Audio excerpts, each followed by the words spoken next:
Ever wonder how teachers become researchers in their own classrooms? Whether it's tweaking a lesson plan or trying out a new seating arrangement, classroom research helps us turn curiosity into real change.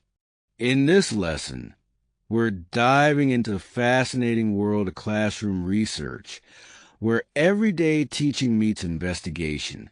Let's explore the different types and find out how you can be both teacher and researcher. Let's get started. Action research is when teachers take a close look at their own teaching to find ways to make it better. They do this by thinking about what is working and what is not working in their classroom. For example, a teacher might notice that students are not paying attention or are not interested in the lesson. This is the problem the teacher wants to solve.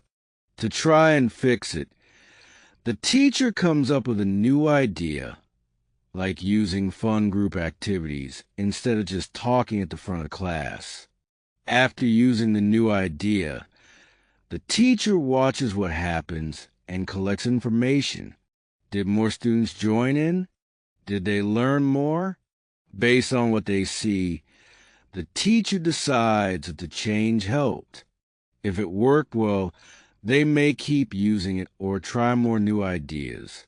The main goal of action research is to improve teaching and help students learn better. It also helps teachers grow and become more confident in their work. Descriptive research is about carefully looking at what is happening in the classroom without trying to change anything. The goal is to understand how things work, what students are doing, and how teachers are teaching. For example, a teacher or researcher might sit in the back of the room and quietly observe how students behave during a lesson. They may also give out surveys to ask students how they feel about a subject or collect and review student work to see how well they understand the material. This kind of research does not test a new teaching method. It simply describes what is already going on. The goal is to gather detailed and useful information about how students learn and how teachers teach. This information can help schools understand what is working well and what might need to change. Experimental research is used when a teacher wants to find out if one thing causes another to happen. In the classroom, this means the teacher changes one part of the lesson and watches what happens next. For example, a teacher might teach the same topic to two different groups of students, but use different methods.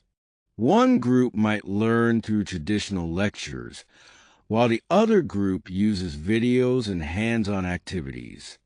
After the lessons, the teacher compares how well each group understood the topic by looking at their test scores or classwork. This helps the teacher see which teaching method worked better. The main goal of experimental research is to find out which strategies help students learn more effectively. It's a way for teachers to test ideas and improve their teaching based on real results. Correlational research is used to find out if two things are connected in some way. In the classroom, this means looking at different factors to see if they are related, without changing anything or trying new teaching methods. For example, a teacher or researcher might want to know if students who study more at home get better test scores. They would collect information about how often students study and what scores they get, then look for a pattern. If students who study more usually get higher scores, that shows a possible link. Another example might be checking if students who come to school every day get better grades than those who are often absent. The goal of correlational research is to understand how different parts of school life, like habits, behavior, or attendance, are connected. This helps teachers and schools make better decisions based on real data. Case study research is when a teacher or researcher takes a close and careful look at one specific situation in the classroom. This could be a single student, a small group of students, one class, or even one teacher. Instead of looking at lots of classrooms or students at once, the focus is on just one case to really understand it in detail. For example, a researcher might follow one student with learning difficulties to see how they learn best over time. Or they might study how one classroom handles group work and what challenges come up. This kind of research usually happens over a longer period and involves watching, asking questions, and collecting different kinds of information. The goal is to learn as much as possible about that one situation so that it can help teachers understand similar situations in other classrooms. Longitudinal research is when a group of students, a class, or even a whole school is studied over a long period of time, usually months or even years. The goal is to see how things change and what those changes can tell us. For example, researchers might follow one class of students from grade 1 to grade 5 to see how their reading skills grow and what helps or slows them down. They may look at things like teaching styles, classroom environment, or home support, instead of just looking at one moment in time. Longitudinal research shows how students develop and learn as they move through school. This helps teachers and schools understand which teaching methods have a lasting impact and how early experiences affect later learning. It's a powerful way to learn what works best over time. Phenomenological research is about understanding how people experience things in the classroom. Instead of looking at numbers or test scores, this type of research focuses on feelings, thoughts, and personal stories. For example, a researcher might interview students to find out how they feel about group work or how a teacher's support affects their confidence. The goal is to learn what those experiences are like from the student's or teacher's point of view. By listening carefully to their words and emotions, the researcher can better understand what it's like to learn or teach in that environment. This kind of research helps schools and teachers understand how classroom life really feels to the people in it, and how those feelings and experiences can shape learning.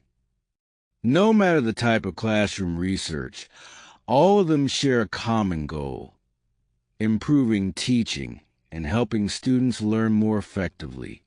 Every method is designed to help teachers understand what is working in their classrooms and find ways to make learning better. Whether it's trying new teaching methods, understanding student behavior, or improving classroom environments, the main goal is always to help students succeed. Another important similarity is the focus on observation. All types of research require closely looking at what happens in the classroom. Teachers and researchers observe how students behave, how they react to different teaching methods, and how they progress over time. This observation might come from watching lessons, collecting data like test scores, or even talking to students to learn more about their experiences. This close look helps gather important information to guide decisions. Finally, all forms of research encourage reflection and understanding. Teachers use research to think about their own practices, what works well, what doesn't, and why things happen the way they do. By reflecting on their teaching methods and learning from the research, educators can better understand their students' needs and make improvements. This reflective process helps create more effective teaching strategies that can lead to better learning outcomes for students. There are many types of classroom research, and each one has a different purpose and way of working. To begin with, action research is used when a teacher wants to solve a specific problem in their classroom. The teacher tries a new strategy, like using group work to improve student focus, and watches closely to see if it helps. This kind of research is very hands-on and is meant to bring quick improvements to teaching and learning. In contrast, descriptive research does not involve any changes in classroom. Instead, it focuses on carefully watching what is already happening. For example, a teacher may observe how students behave during a reading lesson or how they respond to different types of questions. The main goal is to gather detailed information without interfering in the learning process. Meanwhile, experimental research is used to find out what causes something to happen. It involves changing one thing, such as a teaching method, and then measuring what effect it has. For instance, students in one group might watch a video lesson, while another group reads the same material in a textbook. Their performance is then compared to see which method works better. This type of research is helpful for testing new ideas and finding the most effective ways to teach.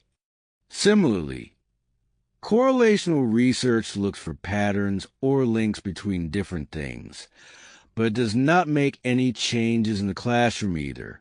For example, a researcher might want to know if students who do homework regularly get better grades. If a pattern is found, it shows a connection, but not a cause. This type of research helps us understand how different factors may be related. On the other hand, case study research focuses deeply on one particular case.